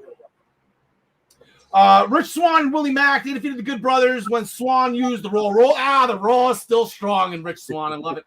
Not to mention Carl Anderson still can't kick out of it. The Raw is still strong. And on Carl Anderson, Swann and Mack got their asses kicked post-match for their efforts. Chris Sabin, shocking win. He's getting some singles wins, this time over Sami Callihan with the cradle shock. Moose came in. He took a bat. He was going to do the orbital thing that Sami did. He's going to do that on the Sami. Eddie Edwards came for the save. Strange bedfellows thing now going between Eddie Edwards and Sami Callihan. They say, don't help me. No, you don't help me. But then they help each other anyway. Future tag team champions, I'm assuming. They're going to be the assholes. Oh, sorry. They're going to be the guys that beat the Good Brothers. So I'm assuming this is how that's going to work out. Makes perfect sense, doesn't it? Yes. Gary Mehaffy's Chris Bay, favorite wrestler, Chris Bay. He defeated David Finlay with the Raw roll. Two Raw roll-ups, but Chris Bay with the feet on the ropes. So good job by him cheating. Hashtag Finesse Club. He's Bullet Club, so he's got to cheat. There you go. Exactly. In other segments, Mickie James came out to promote the NWA Empower and the Knockouts title match where Deonna Purrazzo successfully defeated Melina. I called it in my notes here, and then it just happened at NWA 73 over the weekend. Deonna Purrazzo, not only on Saturday, she absolutely destroyed Melina. Shout out to Melina, though. She didn't give up, and there was no referee stoppage like some other championship matches last weekend. Melina finished the fight and took the submission like a woman. And I say that in a positive way, like a man, that's Becky, but like a woman, like a true wrestler. Melina never gave up. Deonna came back at NWA 73 and decided to just jump and kick the crap out of Mickie James. So it looks like those two are headed for Bound for Glory, and I'm excited about that one. We'll get into that one a little bit later on in the upcoming weeks, because we still got about 8 weeks until that. Brian Myers completely avoiding his loss to Christian. Decides to show Sam Beal had to properly cut sleeves off a T-shirt, but then he gets an epiphany. He needs more students. Perfect. I like it. We need a Brian Myers click, don't we? Yes, we do. All just unnamed guys and him just yelling, just spouting stupid. Yeah, Brian Myers can shine in this. Eric Young is not happy with Rhino. Rhino's got to be rebaptized by the holy waters of change. That's not going to be good. Backstage interview with Brandi Loren interrupted by Su Yung and Kimberly. So it looks like they have a new undead friend. So I don't know which form of undead. Ashley Loren, I believe it's. I know it's Loren, but it's Ashley, right? Brandi, excuse me. Brandi Loren. We have an undead bride. We have an undead ballerina. I don't know what form Brandi Loren is going to take. But so to be continued on that one for Thursday. And then TJP returned on BTI. And he was kind of a D-hole to Petey Williams after Petey saved him from a immaculate attack. So interesting matchup. I really like TJP and Petey Williams as a pairing. That is going to be pretty insane. So going into Thursday night, here are some of the matches we got. The Influence, they defeated Taylor Wilde last week in a 3-on-1 handicap match after Tennille hit the spotlight kick. The post-match beatdown was actually thwarted by Jordan Grace and Rachel Ellering. So we're going to have a 6-person tag team match right now with the aforementioned Rachel Ellering, Jordan Grace, and Taylor Wilde going up against the Influence. John DeConnie. Yeah, give me the good guys in this one. Taylor, Jordan, and Rachel. And, of course, Caleb will in all likelihood take the pin. Yeah, that's the only way. Because I wanted to be at Bound for Glory. I want the Influence to win the Knockouts Tag Team Championships. I think this is perfect. They have a team name. The whole the talk show, everything is just perfect with those two. Falaba and No Way, they want to make things right with Tasha Steelz and Savannah Evans. So they'll take out Steve and Taurus and let Tasha and Savannah do their thing for the tag titles. I don't think I have a graphic for this one. So we're going to have Falaba and No Way going against Decay, John DeConnie. Yeah, I don't see them getting the job done there. Give me Decay. I don't either. I got Decay as well. Chelsea's stepping up to the plate. So it's going to be Matt Cardona and Chelsea Green going against Rohit Raju and Maibala Shira. Chelsea Green with a big weekend this past weekend in the NWA. She won a battle royal on Saturday night at Empower to earn an NWA Women's Championship match where she fell short to Camille. So she's been busy. Matt Cardona's apparently been busy making spinner belts. And you gotta love it, John DeConnie, when Chelsea Green is always ready. Just something about it when she said it. I got a little tingly in the loins. But what do you got in this one? The whole storyline here, or part of the storyline here, is that Shira wouldn't touch her. So I see that playing heavily into the psychology of this match, and maybe Chelsea with a low blow at some point behind the ref's back. Give me Cardona and Chelsea. All right, so yeah, I might as well go with that. Cardona is they took a weird loss in that homecoming tournament. I don't know. But yeah, no, get the win. Yeah, might as well Shiro take the loss. Shiro takes a lot of losses too. Josh Alexander open challenge against any former X Division champion in the history of the company. So John DeConnie, that gives us 46 options. Whew. Okay, wrestlers include AJ Styles, Samoa Joe, Rob Van Dam, Robert Stone, Drake Maverick, Kurt Angle, Jay Lethal, Sonata, Amazing Red, Bobby Lashley, Six-Pac, just to name a few. Jesus, Six-Pac held the X Division title. He was the 4th ever. Oh my God. You know, is it about time for Alex Shelley to come back? Because I'd love to see him, you know, come back out of nowhere. I've been wondering him too. Yeah, Alex Shelley, I believe, is a former champion. I know Saban. I know for a fact Saban is. Sure. Multiple times. I'm thinking I want low key in the worst way. I know it's not going to happen, but I just want low key in the worst way. Yeah, if I would be totally on board with that too, and it would be an awesome match had there not been those rumblings of MLW kind of working with WWE. Mm-hmm. So it would be odd to see someone who I think the last time anybody saw him was probably in MLW all of a sudden make the jump back to Impact. But hey, stranger things have happened. Yeah, the door's open, right? It's a freaking forbidden door. Everybody and their mother can go to Impact and wrestle if they really want to. Christian Cage in an in-ring promo was interrupted by Tommy Dreamer. As we all know, Tommy Dreamer used to be a special guest on the Edge and Christian show that totally reeks of awesomeness. Yeah. Tommy thanks Christian for everything he's done in the wrestling business, and eventually he wants one more match with Christian. Enter Ace Austin. And I have my dream match right now, John DeConnie, between Christian Cage and Ace Austin. I honestly don't want Tommy in this. Ace was pissed off, went to Scott D'Amore. He wants to get rid of Tommy Dreamer, and D'Amore's like, fine, but if Dreamer wins, Dreamer beats you, he's going to be in the championship match at Victory Road, and it's going to be a triple threat. And I don't want that, so I'm taking Ace Austin in this. Not that I have anything against Tommy Dreamer, but I have the one time I get my dream one-on-one match, then I get a triple threat. Yeah, exactly. Usually they don't bring silly stipulations like this into effect if they're not going to use it. And I'm right there with you. I don't want to see it happen. I love Tommy Dreamer. Could not have anything bad to say about the man, but he has no place in this, making this a triple threat. But unfortunately, gun to my head, I think they're probably going to do it. Yeah, I think they're going to do it too. But I think they can have Christian and Tommy at another pay-per-view. They did Tommy and Swan, right? Like, why can't you do Tommy and Christian? Yeah. They're best friends. I get why they want to do it. They're best friends. I get it. Like, sure. In real life, I completely 100% get it. I just you already set it up with Ace. Why is Ace Austin always getting the bleep end of the stick here? So all right, so that'll do it for Impact. All right, John DeConnie, we got a half an hour to get this done for All Out for AEW. All right, we got a couple matches on Dynamite to pick before we get into it. A couple matches that probably should be on the pay-per-view, but from what some of us have said in the past, that AEW's roster is too big. Unfortunately, these matches didn't make the cut. So we have the whole Brian Cage versus Team Taz thing. That's not going to make the cut at All Out. Brian Cage will actually have a singles match this Wednesday on Dynamite against Will Hobbs. Ooh, yeah. I want to say Team Taz is going to get involved here and cost Cage the match, but they already cost him the title. So I think this is where Cage gets a little slice of revenge and takes out Powerhouse Hobbs.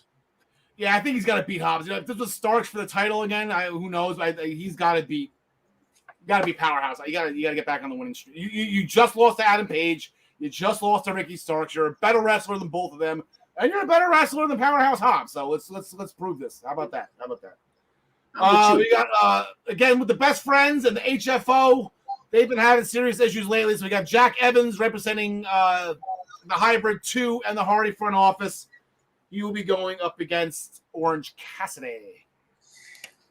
Give me Cassidy in this one. No offense to Jack Evans. I'm sure he will make it a fantastic match. But everything's all about Orange Cassidy. Come on. Is it really though? Like now we're at the point, John DeConnie, where AEW paid him without Orange Cassidy, and I could have swore he was in the main event of the last one. So I don't know. I'm gonna beat this to the ground. I'm gonna beat this dead horse to the ground. Like I know I am. The roster's too big, and they're gonna add more people. Screw it. Why not? Right? Adam Cole Day. Why not? Sure. And another match, again, a very personal rivalry. The match didn't go according to plan when it happened. When Cash Wheeler of FTR, he got his biceps stuck. I'm cringing thinking about it. And the turnbuckle. Oh, yikes! You notice they had sleeves over the turnbuckles in the last couple of weeks, right? Yeah. I hope they're heavily padded for him. But yeah, so from what Dax is saying, Cash is going to tough it out, and who knows? I guess he still can't. He doesn't have feelings on him. This is stuff said on TV. You want to think that what AEW is saying is real. Don't know. I'm not a doctor, claim to be one. I don't know how serious Cash Wheeler's injury is, but it seems, John DeConnie, that they're making reference that this might be it for Cash.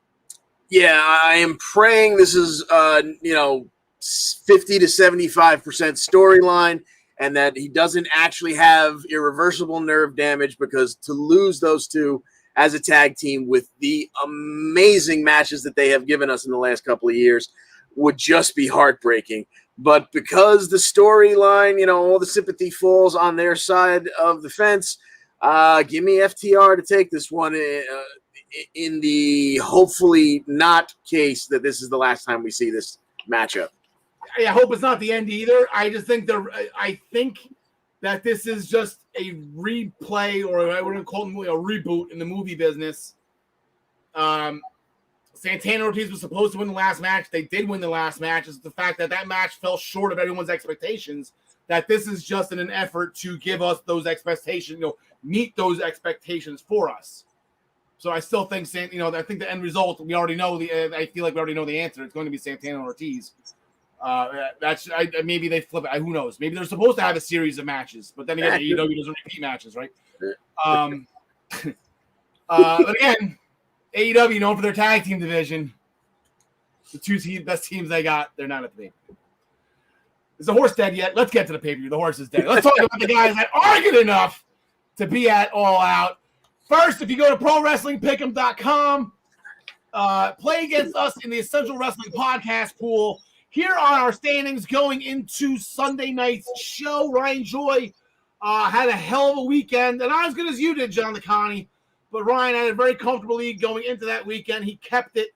You got three guys tied with 90 wins, 90-29. That's pretty good. And I'm 2 wins behind that, although a lot of points behind. Goldberg cost me a lot of points. Gary, you can see at 470. Travis, 450. Tyler down at the bottom. Oh, just barely above 500. Good job, Ty. Here's our AEW specific standings that you are currently in the lead with, John DeConnie, by 1 point over Ryan Joy. John Smith right behind you at 133, followed by Travis, myself. Gary and Tyler can't really get out of the gate here in AEW. Hopefully they have a good showing this weekend. Here's the scoring for AEW All Out. It's going to be 15 points for the AEW Championship match, 9 points for all other title matches, 3 points for the non-title matches. Interpromotional matches get a 3-point bump, which we will get to because there is one between AEW and New Japan. The buy-in matches count. This is an AEW pay-per-view. These are more points. And this is a bigger show for AEW, so the buy-in match will count. We will get to that first. If you get everything right, you get a 15-point bonus. And we'll get right into the Casino Battle Royal. This will be on the buy-in. I had a list of people that were in. The list is going to be called. They're right on the bottom. Nyla Rose, Thunder Rosa, Penelope Ford, Big Swole, Red Velvet, The Bunny, Diamante, Tay Conte, Julia Hart. There are 9 women announced so far. There will be 21 total. It's going to be Standing Casino Road. The 4 groups of 5 equal 20. And then the Joker, who we all know, that's Adelle. Yay, that's Adelle. The Joker will enter last by herself at 21. The women will get a future AEW Women's Championship match, which will presumably be the winner of this match on the main card, as Chris Statlander will challenge the Good Doctor, Britt Baker, DMD. So that was a mouthful. Plus on Dynamite, a big thing between Ty Conti and the Bunny, and now Penelope Ford is in it. It looks like the Penelope Ford will be I guess friends with the bunny for the time being in this casino battle royal. Look for them to go together. What do you make of the women's division here, John Connie? Very, very excited for this women's division going forward, considering how underwhelming it was for a good long while. It just keeps getting better and better and better. And man, this one is really, really hard to pick.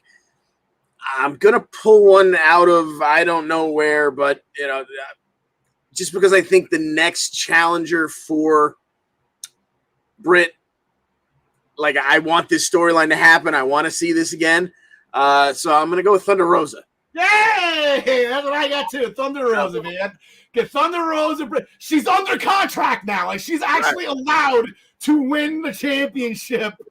So let's do it again. Just throw them right back at each other. She's probably going to be the best wrestler in this thing. She's the best wrestler out of the 9, by far the best wrestler out of the 9 that they've announced. And that's no disrespect to the other 8. James Wheeler chiming in. Possible debuts. The Inspiration, who formerly known as the Iconics. AJ Lee. That's a tall order. Ruby's probably. I know Ryan and Travis both called Ruby Soho to be the Joker in this as the last one. It'd be fun to see, I guess, Cassie Lee. I can't remember what Billy Kay's name is now. Yeah. But the Inspiration, that would be a lot of fun to get them in there. Plus, the door's open. I know Ryan and I are talking about Monday. I don't want Deanna in this because I don't think Deanna has to win, and then she has to win the AEW championship, and that's 3 belts, and you only have 2 hands. That's what Riddle was talking about last night. Throw Jordan Grace in there and throw Tennille Dashwood in there. Just 2 women from Impact. Give the battle royal a little bit of spice. Open the door a little bit. It's a 2-way door, right? The Good Brothers pass through it all the damn time. So send some Impact women. Send some knockouts over there. Let them mesh. I want to see Jordan Grace start messing up some AEW wrestlers. It'd be awesome. I want to see Jordan Grace go collar and elbow with Layla Hirsch. Come on. Yes. Give me that. Give me those 2 bulls smashing heads. Grace and Swole. Swole's back. I think Swole's going to be awesome. But yes, I have Thunder Rosa. I just do it again with Britt Baker. It's just the feud wasn't for the title last time. Now you had the title to raise the stakes. I said now Thunder Rosa is officially an AEW superstar. Is that what they're called? No clue. No, they're called wrestlers. Okay, that would be a fun gimmick though. Just have like Daniel Bryan goes over there and he's like, "We're all the superstars." His character is that he's still in WWE and everybody's a superstar. And it's the AEW universe. He'd get booed. Like that is probably the easiest way to get heat if he was gonna. That'd be awesome. I'd do that. Yeah, if it wasn't absolutely futile to try and make him a heel out of the gate. Like he could make a heel turn somewhere down the line, but he's not. No one's booing him for a month once he comes in. So once again, I forget who I'm borrowing this phrase from. It might even be BJ from one of the discussion threads. He could punt puppies on his way to the ring. He's not getting booed for the first couple of appearances. So this is happening. Yeah. Yeah, there you go. Paul White's going to knock out QT Marshall. And meanwhile, I said we just listed 3. I mean, I would say Jack Evans. I'm sure they could have paired up Orange Cassidy with somebody else. Like, hey, I guess Big Show. Big Show's a PPV guy. It's his first match in how many months? Having an issue. I guess QT Marshall is he's bullying Tony Schiavone, and Paul White's not going to stand for it. So he's going to knock him out. Yeah, pretty much. Yeah. Trying to make this short, people. Trying to make this short and sweet. NXT starts in a half an hour, and I want to get to. Oh, I forgot to put the all out. Look at me, man. My pants are down. There we go. Try to get to make sure NXT is gonna be the last few times we see it with the old logo. So I want to make sure. Oh yes. Here's the international promotion. The interpromotional match. I was talking about Jon Moxley. He loves wrestling those those New Japan guys. Satoshi Kojima was the one that replied. He was the only one, apparently, that replied and signed the contract that Moxley sent overseas as an open challenge. He only got 1 signature back. I guess he was expecting a whole slew of them. I think maybe secretly he was expecting Tanahashi. Whatever the grudge he has with Hiroshi Tanahashi, and he said Tanahashi is ducking him. Who knows? Yep. But he's going to get Kojima. Kojima we've seen recently in Impact. He's no stranger to being stateside. He's no stranger to American pay-per-view. Had a great match with Joe Doring. And here we are now with Jon Moxley. Yeah, and this match is going to be, it's going to have that New Japan flavor to it. It's going to be stiff. But in the end, I assume Mr. Moxley is going to go over here, and we're going to say thanks for coming, Mr. Kojima. Now, here's the all-important question. We were supposed to have a guest on today. He didn't. He couldn't show up. Something happened. He couldn't show up. This is a question I had for him. John Connie, let's get personal with the fans here. Ask a little bit of a personal question. Okay, so Jon Moxley, does he make your heart sing? He is my wild thing. Yeah, he makes everything groovy. I do notice that. I just didn't know if he made your heart sing. That's indeed. Gotcha. AEW, the TNT Championship on the line. Miro, God's favorite champion, Miro the Redeemer, has a bone to pick with Eddie Kingston that kind of goes unexplained. And Kingston's been dealing. He's been running around with Moxley, dealing with 2.0 and Danny Garcia. Another guy left off the pay-per-view. Danny Garcia. I don't know how the hell. But now all of a sudden, last week on Rampage, finally we have Kingston acknowledging the fact that Miro has been calling him out for the past month, or for the past week or whatever after the Fuego del Sol incident. So we're going to have a TNT Championship match. I guess they have this week to build it. The Redeemer and Eddie Kingston. Yeah, it was almost a shame last week. Kingston came out as Miro was ripping off the Fuego del Sol's lucha mask. And Kingston comes to the top of the ramp, puts the microphone to his mouth, and goes, no, just drops it, heads down to the ring to start the physicality. Yeah. Because Miro has been doing great stuff backstage and whatnot, but who's the best on the mic maybe in that whole company? Eddie Kingston. Yeah. Yep. So we only get 1 week to build it up, but I'm sure Eddie will spit hot fire. Yeah, he's going to come out. In the end, I don't see Miro dropping it right now. So give me Miro retaining the TNT title in what should be just a hell of a physical match. I think it's gonna be the most physical match Miro's had in a while. Oh yeah. The one thing that concerned me from Rampage, and I'm seeing this. So he's at the top of the ramp, looking, he's going to say something like you said. He said no, and I'm looking at him like his Timberlands had no laces. Like he's going to try to run. He's going to bring his Timberlands had no laces. Like he was trying to run and wrestle into those boots are big and loose as hell. Like he's going to break his ankle. Like I think, oh my God, like this match the feud hasn't even gone off the ground yet. This match isn't going to happen. Thank God he's okay. I'm like, dude, lace your boots. Holy crap. Of all the things that concerns me is unlaced boots, like exposed turnbuckles, sure.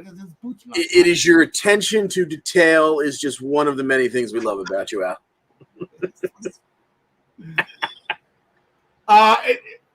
John Connie, hashtag show stealer.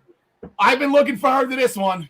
Oh, God, yeah. The feud, I guess, Andrade wanting to steal Penta and Ray to go work for him instead of working for Pac. Due to their, I guess, ethnic background, to put it that way. Chavito's involved. There's a lot going on. I guess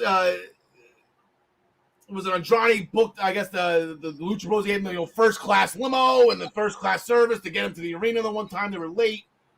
And then Pac's like, yeah, well, they don't work for me, but I'm going to tell them that I'm going to take this match and they have to go worry about the tag fight. Right. I thought that was funny. But I am extremely excited for this match. I'm picking Andrade only for the fact that this is his first pay-per-view. Yeah. He just had to lay down to Kenny Omega, which was rough, a match that he was supposed to win in Mexico for the AAA championship. Yeah. I think, and that was Tony Khan's call. Apparently, he's got control over when. Let me put SpongeBob up. Tony Khan has control on where and when Kenny Omega loses. So long as he's Andrade took the brunt of that in Mexico. So I think this is an I'm sorry and a thank you and a welcome to AEW, but irrelevant. Andrade and Pac, this is going to steal the show. This is my call. This is the show stealer. In a match, in a card where I could probably think of a few matches that could have that distinction. Yeah, exactly. This match is, flying under the radar. There's so many, when you put together the poster, these guys are not going to be the biggest figures or, the biggest ones on the card. But yeah, these two are just going to light it up. And it's almost a shame that I'm not really even tempted to pick Pac because in terms of talent, these two are neck and neck. But like you said, this is Andrade's first pay-per-view. He's only wrestled less than a handful of matches since he's gotten there. So it would be very odd to see him lose this early in this run. And he's got Chavito at ringside to, perform some heel tactics and help him out. So give me Andrade over Pac. Okay, so staying with the theme I was mentioning with the Lucha Bros, because they actually, Pac told them to focus on the tag team championship, and they did just that. They won a tournament to become the number one contenders and challenged the Bucks on Wednesday night on Dynamite. There's going to be an 8-man tag where the Bucks are going to team up with the Good Brothers. That's a funny picture. I didn't see the Bucks in that picture. So the Elite is getting back together. You got the AWE Tag Team Champions, or the AEW Tag Team Champions with the Impact Tag Team Champions. They're going to be going against Jurassic Express, who the Bucks beat last week on Rampage. Was it Rampage or Dynamite? I think it was Rampage. And the Lucha Bros. No, the Lucha Bros beat the Jurassic Express to get the shot. Anyway, point being, the Lucha Bros are going to be in a cage with the Young Bucks. So how do you think? So how is this working out? And the reason I want to pair this with Andrade and Pac is because could there be a turn here? Like, can we have what happens to Pac if this happens? What happens to Andrade if they don't? Because it seems like everybody needs to be in a clique unless your name is Miro. Yeah, unless you're already for a while until he injured Kip Sabian. Exactly. Yeah, I think I see the Lucha Bros taking the titles here. It feels like it's time. It feels like this is probably the only title that has a chance to change hands on this card. So I could see the Lucha Bros taking this, and then like you said, Andrade makes another pitch to them, like, "Hey, look, you guys got the gold. I took the win over your boy. Obviously, we're all winners. We should be together." I could definitely see that happening. Yes. I got the tag title change here. I think the Cage is going to keep or try to keep everybody out. I know it doesn't keep Cold Spray out. There's always a chance that Cutler can spray somebody in the eyes. Maybe the Lucha Bros are having a little like the Rey Mysterio when he lost his eye there for a hot second. Maybe a little patch that you could see through still, but still. Sure. Real quick, John DeConnie, you know anybody by the name of Matt Jagizak? Matt who? Jagizak, Jags. You know Jags? I do not. Okay. Talking some trash about you on my Facebook feed, so I thought that was kind of funny. Oh, interesting. Say Coco Beware could beat you in a blindfold match. Anyway, so yeah, that's where I got the new champions. I think it's time to do that classic match. I know what Ryan and Travis were talking about this morning on the Daily Wrestling News Show is that the Lucha Bros, I think, beat them twice. The Escalera de Muerte match way back before the AEW tag titles existed, and they're fighting over the AAA tag titles in AEW to get the company off the ground. Yeah. He's still talking trash. The only clicks to wow. Anyway, so I think the Lucha Bros have their number, and like this is not WWE. This is not a 50-50 buyback situation. I just think that Lucha Bros. I think it's just time for a change. I think the Cage is a way to get them off the Bucks. That's the out, Yeah, exactly. The Good Bros and Cutler and anyone can try to get in the Cage, but then you've got Jurassic Express can yank them down off the Cage. So you got the Cage to keep them out, and you've got other friends to try and keep things even. And then if it all comes down to the 4 people inside the Cage. I just think the Lucha Bros is going to take this one. It seems like the right time. I don't know if you heard. I think it was about not this past Friday, but the Friday before. An old wrestler by the name of CM Punk returned to the ring after 7 years in Chicago. Kind of a big deal. Never heard of him, sir. Never heard of him. It's a fellow 1026er. We actually had a birthday with Punk. CM Punk is back. Darby Allin put his name in his mouth. CM Punk put Allin's name right back in his own mouth. Anyway, Punk wants Darby Allin in a match. So we have this. There's really no story here. It's just the fact that we have CM Punk back. The show tomorrow night and Dynamite is in Chicago. Friday is in Chicago. The All Out pay-per-view is in Chicago. Ryan Joy is in Chicago. Travis Severance is in Chicago. And rumor going around, Maggie May Joy is in Chicago with a poster-sized version of Shirtless Gary. So, does Darby have a shot in hell in this? Like, this really... Anybody have a shot in hell at this? Exactly. That's the thing here. You figure CM Punk coming back at 42 years old, his axe to grind is not with this company. It's not like he's been kept from the world title, so he's going straight to the AEW title. I assume that there's going to come a time where CM Punk's main function in this company is going to be to put over new talent, a young talent. That time is not right now. There's no way in hell in Chicago, first match in the company, that he is not going to beat Mr. Allen. It's funny. I don't know. Not many people pointed this out, but I saw it. I don't know if you did. He was actually carrying Triple H's shovel with him when he debuted 2 Fridays ago. You see a Punk burying all AEW's young talent, right? Yeah, start that one. Yeah, no one's ever going to say that ever. Never even for CM Punk to lose it. It's crazy. All seriousness, I had a lot of fun with people's events. I am a CM Punk fan.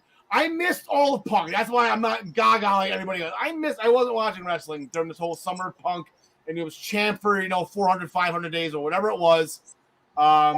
And when he sat up Indian style at the top of the cage and cried like a girl, I've seen that a million times. But that's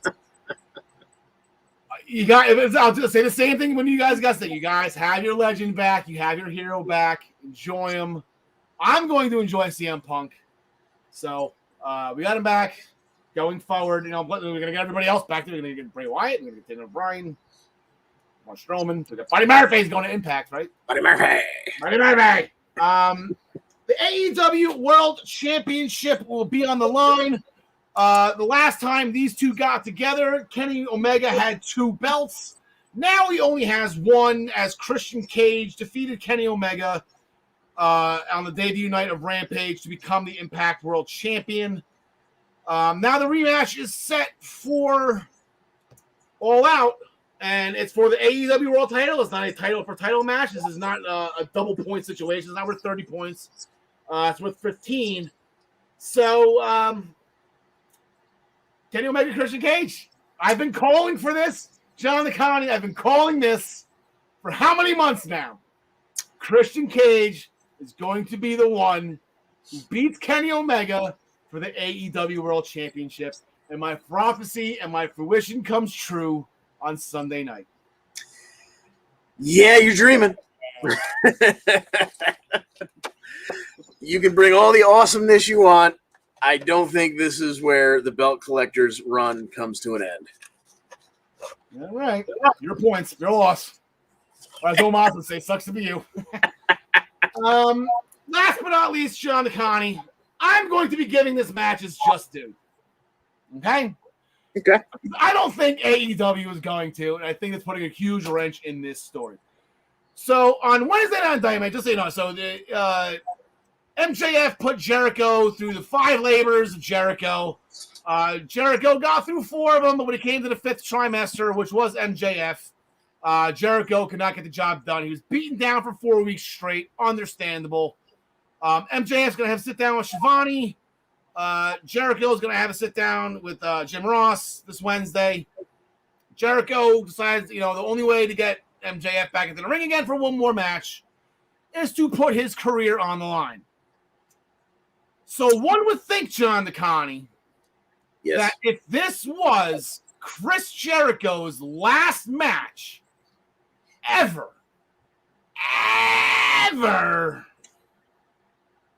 that this would main event the show and give Chris Jericho the due that he has earned for the past 30 years he's been in professional wrestling, which includes the first ever AEW World Championship. It includes an ECW Television Championship, IWGP Intercontinental Champion, WCW Cruiserweight Champion, WCW TV Champion, the first undisputed world champion in the history of professional wrestling.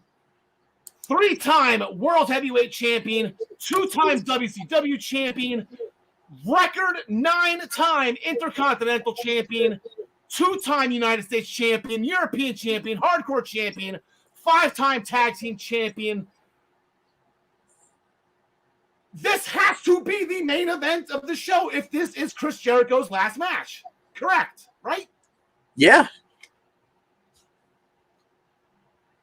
And if it's not and he loses, are they going to do him dirty like they did to Christopher Daniels?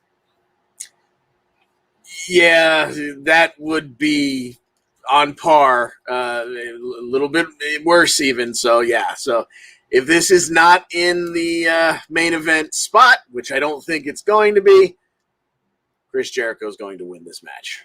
Like, imagine that this is not the main event, which I'm not expecting it to be. Exactly. Jericho too. But imagine that this is not the main event. MJF wins. And instead of putting the camera on Jericho, they go to Jon Moxley tearing apart a locker room. And that's the last thing we see is Jericho. Because that's what they did to Christopher Daniels. Screw it.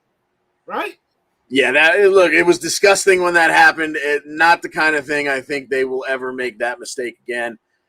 Certainly not here, but, I'm hoping that it's not even, it's a moot point because Chris Jericho wins. Exactly. This show. Okay, well, James Wheeler's chiming in on some idea. That's a CM Punk. All right, we'll get to Wheeler in a second. This show is not about Chris Jericho. No, the show is about CM Punk. If this is Chris Jericho's last match with discussion, maybe he wants to be in the band, maybe he's just going to do commentary, this, that, and the other. His whole career will be overshadowed by CM Punk if he retires on Sunday night. Now, he has said he doesn't want a big to-do with his retirement. He wants it to kind of, he will have somewhere along the line had his last match, and we won't really talk much about it. And then all of a sudden we'll realize, he's been on commentary, and we haven't seen him wrestle in quite a while. That's what he has said. But we all know wrestlers are big fat liars. Well, that, and I don't think his peers would let that happen. No. They want to celebrate him just like they did with the 30th anniversary. They want to, like what they did with The Undertaker. They want to celebrate. Everybody loves Chris Jericho. The company was built on the man's back. The man loves Chris Jericho. There's no ill will there.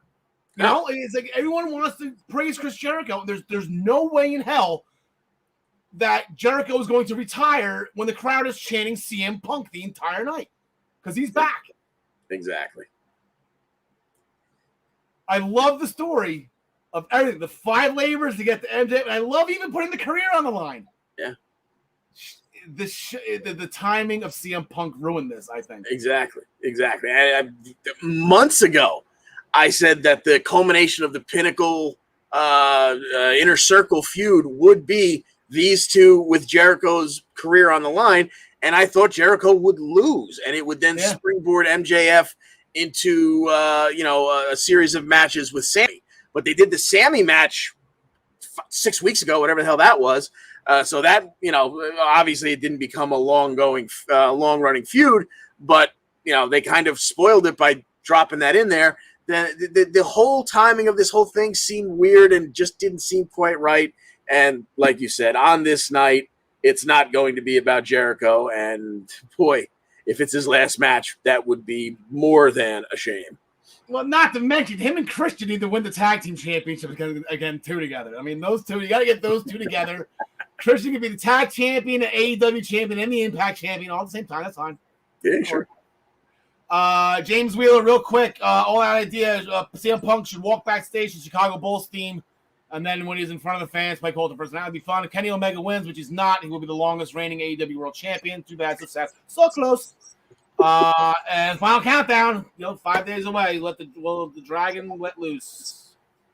If Chris Jericho's retiring, might as well freaking debut. Screw it. One more thing to overshadow Chris Jericho's retirement, right? For those of you who are wondering, we're going to wrap this up quick. We got 5 minutes until NXT starts. Ryan Joy, he's going to pick Kenny Omega, Chris Jericho, CM Punk. These all look familiar, John DeConnie. Oh, geez, yeah. It's got Jade Cargill. All right, I'll give him that. That's a bold pick. Travis at Kenny Omega, Chris Jericho. Wait a minute. John Smith, all right, he's different than everybody. Kenny Omega, Chris Jericho. Wait, Tessa Blanchard. Okay, bold pick by John. I'll give him. I'll root for him on that one. Sure, credit for going outside. We had the exact same picks, minus Christian Cage. We met. Is this a predictable show? Is there anything that's going to shock us other than great wrestling? I think this is going to be a wrestling show that people are going to enjoy. Yeah, exactly. Fine by me. Fine by me. That's what AEW does best. They put on great matches, even if you can see the finishes coming from a mile away. Okay. Let's wrap this up with a bow real quick. By the way, Matt Jagizak, if you are still watching, he wants to know where he can call in. What's the number to call in and talk to us? He's giving us far too much credit. Yeah, exactly. Phone line. We haven't paid the phone bill yet. So, Jags, we love you, buddy. I know Jags. Jags, I love you, buddy. Thank you for watching, pal. I appreciate it. Primetime Rundown. There we go. Primetime Rundown powered by StreamYard with Joey Jarzanka, Ian Schreier, and Rob DeLuca. Is the date over? Oh, yeah. Last night was their last night on Monday nights. They're going back to Fridays. I'm assuming starting next week. They take you through all the world of sports right here on all the Eastern Observer platforms. For more information, please go to theeasternobserver.com. Tune in to the Daily Wrestling News Show Monday through Thursday and 10 a.m. At 10 a.m. to get your morning cup of joy with Ryan and his band of merry co-hosts as I sort through all of the Boulder Dash right here on all the Eastern Observer platforms. Ryan will actually take the rest of the week off. He is in Chicago. John DeConnie, he's asking you to do everything else. He didn't ask you to host his show for him? No, I don't think anyone's going to give me a platform to talk all on my own. Ryan, the Body Slam Brigade is over 4,500 subscribers. Receive this weekly column. Make sure you go to minutestobelltime.com to subscribe. The Body Slam Brigade by Ryan for you for free. The Black Cats NYC, their new album Free Cake dropped way back in November. They are the official band of the Eastern Observer. Please go to all these music platforms. How about that one?